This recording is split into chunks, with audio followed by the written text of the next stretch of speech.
இப்போ நம்ம ஏன் ஒரு உயிரை கொலை செஞ்சு சாப்பிட்றோம் அப்படின்னா, அதை என் உயிரை பார்க்கக்கூடிய பக்குவம் இல்லை. நான் அது வேற, நான் வேற நிற்கிறேன். அப்போ அங்கேயே பேதம் இருக்கு. யாரையும் பேதம் பார்க்கக்கூடாது, எந்த பிரிவு வேணாம்னு சொன்ன வள்ளல் பெருமானாரே மாமிசம் சாப்பிடக்கூடிய விஷயத்துல அகவினத்தார் புறவினத்தார்ன்றார். மாமிசம் சாப்பிட்ற எல்லாத்தையும் புறவினத்தார்ன்றார். மாமிசம் சாப்பிடாம கொல்லாமை கடைபிடிக்கிறவங்க எல்லாரையும் அகவினத்தார்னு சொல்லிட்டார். ஒரு 100 வருஷத்துக்கு முன்னாடி சொன்ன சயின்ஸ் இன்னைக்கு கிடையாது. இன்னும் சொல்ல போனா 50 வருஷத்துக்கு முன்னாடி பேசின சயின்ஸே இன்னைக்கு இல்லை. நான் அசைவத்தை விட்டு சைவத்துக்கு வந்தேன். இப்போ வந்ததுனால என்ன செத்து போயிட்டேனா? இல்லை, இல்லையே. அதனால இந்த உணவு சைக்கிள் இதெல்லாமே நம்ம தூக்கி போட்டுடலாம். இன்னைக்கு காலத்துக்கு அதெல்லாம் எக்ஸ்பைரி ஆயிடுச்சு. எதுக்காக கொலை செய்யறீங்க? உணவுக்காக கொலை செய்யறீங்க. இன்னைக்கு வெஸ்டர்ன் கண்ட்ரீஸ்லாம் சைவத்தை பற்றியும் வீகனை பற்றியும் நிறைய ரிசர்ச் கொண்டு வந்து ஹெல்த்தியாக வாழ்றதுக்கெல்லாம் கொண்டு வந்துட்டாங்க. இல்லை, நீங்கள் ஒரு தர்ம சங்கடமான ஒரு கொஸ்டின்ஸ் சொல்றீங்க. சைவம் சாப்பிட்றவங்க அசைவம் சாப்பிட்றவங்கள ஒரு கொலை பண்ணுவாங்க மாதிரி பார்வை இருக்கு.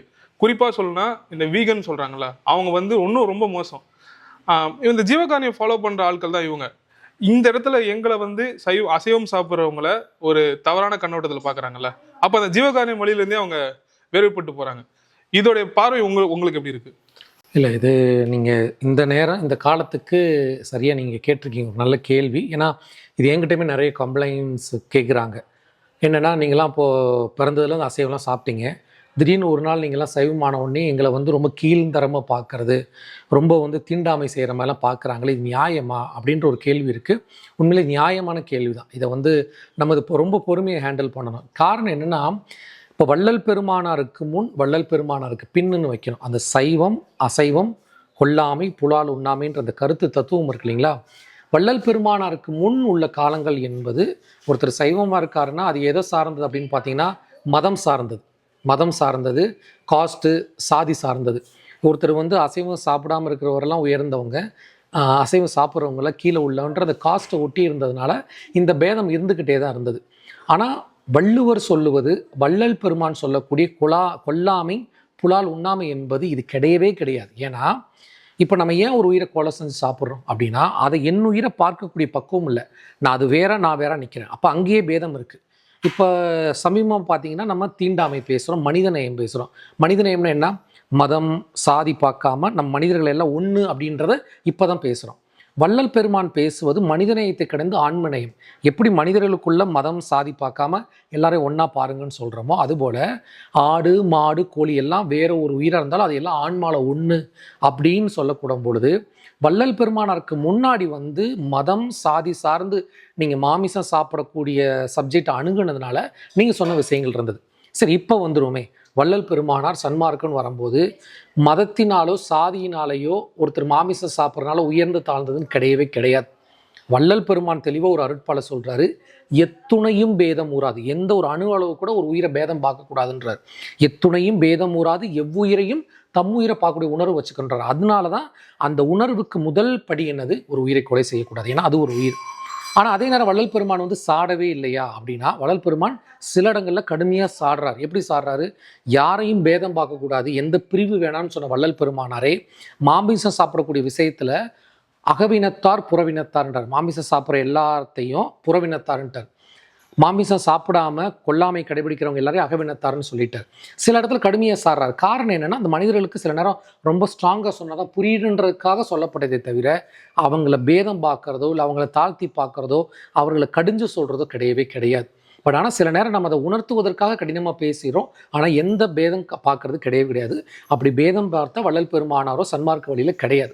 ஏன்னா சன்மார்க்கத்தில் அடிப்படை ஜீவகாருண்யம் தான். அதனால நாங்கள் அப்படி சன்மார்க்கத்தில் பார்க்கறது கிடையாது. ஸோ ஒரு ஃபுட் சைக்கிள் எடுத்துப்போம். ஒரு ஃபுட் சைக்கிளில் ஒரு பெரிய மீன் அதோடைய சைஸில் சின்னதாக சாப்பிடும். அதோட இருக்க பெரிய மீனை அந்த மீனை சாப்பிடும். அந்த மீனை நாங்கள் அசைவம் சாப்பிட்றவங்க சாப்பிட்றாங்கன்னு வச்சுக்கோங்களேன். இப்போது உணவுன்றது அது ஒரு நார்மலாக இருக்குது, அந்த சர்க்கிள் அப்படி வந்துட்டு இருக்கு. ஸோ ஏன் இந்த சர்க்கிள்லேருந்து நாங்கள் வெளிப்பட்டு இருக்கணும்? நான்வெஜ்ஜே சாப்பிடக்கூடாது, தவிர்த்தணுன்றதுக்கான காரணம் என்ன? சரி, இப்போ இது பொதுவாக நீங்கள் சொல்கிறது சயின்ஸில் உணவு சங்கிலின்னு சொல்லுவாங்க. ஒன்று சார்ந்து தான் இருக்கும், அதுதான் சயின்ஸு சொல்லுதுன்னு சொல்கிறாங்க. நீங்கள் நல்லா புரிஞ்சுங்களே, சயின்ஸு அப்படின்றது ஒரு அறிவு சார்ந்ததுன்னு வச்சுங்களேன். இந்த சயின்ஸே பல காலகட்டத்தில் ஒரு காலத்தில் எவால்வேஷன் ஆகிருக்கு, பரிணாம வளர்ச்சி அடைஞ்சிருக்கு. ஒரு 100 வருஷத்துக்கு முன்னாடி சொன்ன சயின்ஸ் இன்னைக்கு கிடையாது. இன்னும் சொல்ல போனால் 50 வருஷத்துக்கு முன்னாடி பேசின சயின்ஸே இன்னைக்கு இல்லை. இன்னைக்கு பேசுகிற சயின்ஸே ஏஐ டெக்னாலஜி வந்த பிறகு சயின்ஸே மாறுது. சயின்ஸுன்றது அந்தந்த காலகட்டத்தில் அங்கே இருக்கக்கூடிய சூழலை வச்சு அறிவு நிலையில் முன்னேறி போகுது. அப்போ ஒரு காலகட்டத்தில் இந்த உணவு சங்கிலியே சொல்லியிருக்கலாம் இப்படி தான் இருக்கணும்னு சொல்லிட்டு. சரி, ஒருத்தர் வந்து ஒரு உயிரை கொன்று சாப்பிட்டாதான் உயிரோடு இருக்க முடியுன்றது தான் சயின்ஸ், அப்படி தான் வாழ முடியுன்றதா அப்படி ஒருத்தர் தவிர்த்து வாழ்கிறாரு. இப்போ நான் வந்து இதுக்கு முன்னாடி அசைவம் சாப்பிட்டுக்கிட்டு இருந்தேன், இப்போ நான் சைவத்துக்கு மாறிட்டேன். சயின்ஸ் பிரகாரம் நான் இப்படி தான் இருக்கணுன்றது இருந்தால் நான் அதை தவிர்த்தோடனே நான் என்னோட வாழ்க்கை கஷ்டமாக இருக்கணும்ல. ஒருவேளை நான் இறந்துல போயிருக்கணும். மனுஷன் ஒரு உயிரை கொன்று சாப்பிட்டா தான் வாழ முடியுன்றது தான் சயின்ஸு. நீங்கள் மாற்றி சாப்பிட முடியாதுன்றது தான் சயின்ஸில் உண்மையாக இருந்தால் நான் அசைவத்தை விட்டு சைவத்துக்கு வந்தேன். இப்போ வந்ததுனால என்ன செத்து போயிட்டேனா? இல்லை, இல்லையே. அப்போ நம்ம என்ன சூஸ் பண்ணுறோம்னு இருக்குது. நம்ம எதை சாப்பிடணும் சூஸ் பண்ணும் பொழுது நமக்கு முன்னாடி எல்லாமே இருக்குது. இப்போ அசைவம் சாப்பிட்றது சைவம் சாப்பிட்றது பழக்க தோஷத்தினால வந்திருக்கு. அப்போ அசைவம் சாப்பிட்றதுல உயிர் கொல்லாமை, கொலை அப்படின்ற அந்த ஞான அறிவில் நம்ம உயர்ந்து வரும்பொழுது நம்ம அதை தவிர்த்தரலாம். நீங்கள் கேட்கலாம், அப்போ காடுகளில் மலைகளில் அப்புறம் கடல்களில் இருக்குன்னா அதுகளுக்கு ஜீவகாரணியம் உணர்த்தக்கூடிய இடத்துல இல்லை. அங்கே ஜீவகாரணியம் இல்லை. மனிதனுக்கு தான் அறிவு உயர்ந்தது இருக்குது, கீழே மேலேன்னு பார்க்கக்கூடிய பக்குவம் இருக்கிறனால நம்ம அதை விட்டு வந்துடும். இன்னும் காடுகளில் புலி, சிங்கம் இதுகளுக்கெல்லாம் அந்த ஜீவகாரணிய ஒழுக்கம் இல்லாதனால அது அப்படி ஒரு பழக்க தோஷத்தினால வாழ்ந்துருக்கு. இப்போ நீங்கள் கேட்குற கேள்விக்கே வரலாமே, நான் சுருக்கமாக முடிச்சிடறேனே. இப்போ ஒரு வீட்டில் நீங்கள் நாய் வளர்க்குறீங்க, அந்த நாய்க்கு அசைவம் போட்டு வளர்க்குறீங்க. திடீர்னு அந்த நாய் வந்து ஒருத்தர் இன்னொரு வீட்டில் கொடுத்துட்டு போயிடுறாங்க. அந்த வீட்டில் சைவம் தான் போடுறாங்க. அது ஒரு நாள் 2 நாள் சாப்பிடாமல் இருக்குது, 3ஆவது நாள் அங்கே என்ன கொடுக்குறாங்களோ சாப்பிட்றது. அப்படி ஒருவேளை அது சாப்பிடாமல் இருக்கிறது தான் வந்து சைக்கிளில் இருக்குன்னா அது செத்துல போயிடணும்.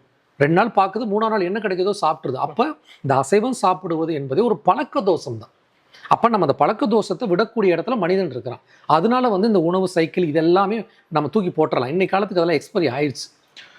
சார், அசைவம் சாப்பிட்றதுனால உடம்புல என்ன மாதிரியான மாற்றங்கள் இருக்கும், அசைவம் சாப்பிடாததுனால உடம்புல என்ன மாதிரி மாற்றங்கள் ஏற்படும்? இல்லை, அது நிறைய பெரிய மாற்றங்கள் இருக்குது. இப்போ பாருங்கள், உங்களுக்கே தெரியும். இப்போ அசைவம் சைவம்னு சொல்கிறோம். அசைவம்னா என்ன? கொலை செய்கிறோம். நீங்கள் நம்ம நேரடியாக பேசலாம், ஏன் மறைச்சு மறைச்சு பேசுகிறோம்? கொலை செய்கிறோம். எதுக்காக கொலை செய்கிறீங்க? உணவுக்காக கொலை செய்கிறீங்க இல்லையா? அப்போ ஒரு கொலை செய்கிறத யாரை ஏற்றுக்குறோம்? இப்போ நான் இருக்கிறேன், என்ன ஒருத்தர் கொலை செய்கிறத ஏற்றுக்குருவோனா? கண்டிப்பாக ஏற்றுக்க மாட்டோம். அப்போ இன்னொரு விஷயம் பாருங்கள், ஒரு உயிரை ஒருத்தர் கொலை செய்கிறாரு.